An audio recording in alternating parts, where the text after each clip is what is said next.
یا دوسرا یہ ایاک نعبد دوسری وجہ جمع لانے کی، اس میں انکسار نفسی ہے. ایاک نعبد اللہ صرف میں ہی نہیں بلکہ آس پاس ساری دنیا تیری عبادت کرتی ہے، میں ان عبادت کرنے والوں میں سے ایک عاجز، ایک بندہ ہوں،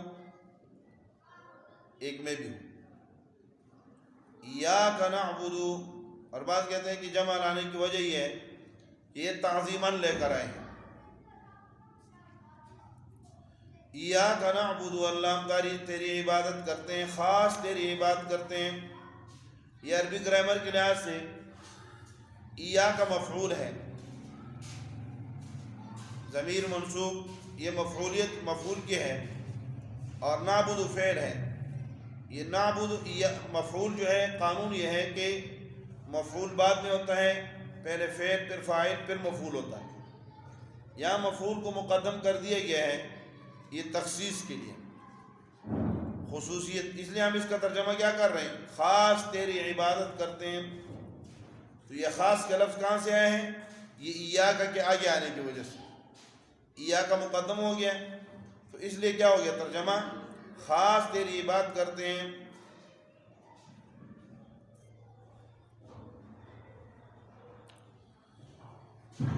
عبادت میں اللہ رب العالمین کی معیت اور اللہ کا قرب حاصل ہوتا ہے. اس لیے دنیا کی کوشش ہے، کفری دنیا کی کوشش ہے کہ مسلمانوں کو ان کی عبادات سے روک دیا جائے، اس میں رکاوٹیں ڈالی جائیں. اور میں نے شاید آپ کو